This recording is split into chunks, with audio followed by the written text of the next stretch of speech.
I'm in downtown Fort Pierce right now. I want to find a spot so we could talk about this Honda Grom. I've done some accessories to it, and I want to kind of talk about it a little bit.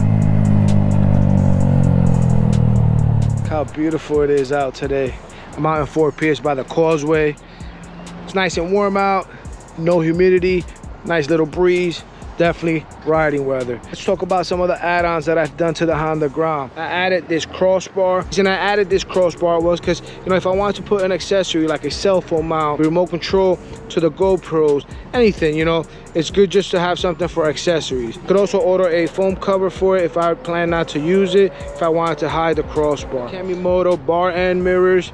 I went with the round ones. Some people use the oval ones. I guess aesthetically, I think the oval ones look a little bit better, but I actually used the mirrors, so for me it had more of a purpose. So I don't think they look bad. I don't think it takes away from the look. I mean, maybe I could hang them down if I wanted to have like a cool look, but they actually work, so I'm gonna keep these on for a while. So I added the 60% clutch springs with the Camaro lifter plate, and I went with an OEM pressure plate. The 60% clutch springs and the Camaro lifter plate I ordered from Steady Garage. I also changed out the pressure plate to the 6-bolt setup, which is an OEM setup, but I didn't want to tap the screws myself.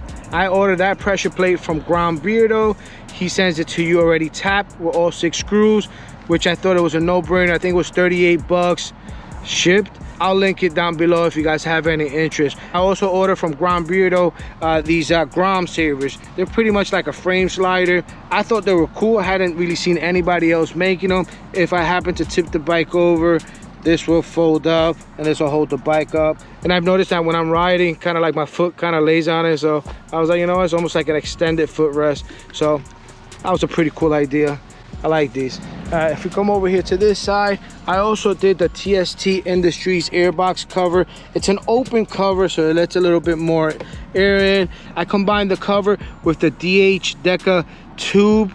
It's on their website. You can order it from DHM, but they sent it with like a little thing that cuts out, do the little cutout, whatever. Anyway, it was a package deal. It's a bigger tube. It allows more air in.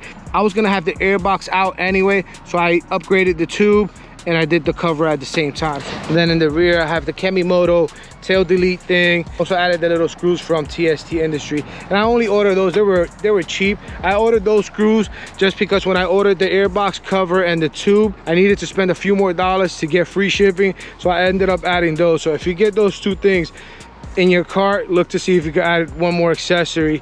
And I think it's about $150 and you get free shipping. So I also cut the strap that comes for the rear passenger. You don't really need that. If I happen to give somebody a quick little ride, they can hold on to me. They don't need the strap. I added the S&S Performance exhaust. I did a video on that. You guys have probably seen it by now. If you haven't, go check it out.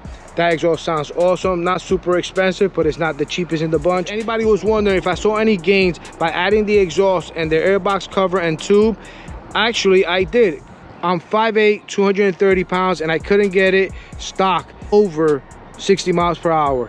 Now, I've gotten it up to 65 miles per hour. I think I could get past 65 without flashing the ECU, but I think that's gonna be the last step that I do. Get some wheels on this thing and then flash the ECU and then call it a day. Might even take it to Jersey and leave it there so I could fly out once in a while and just ride around my city.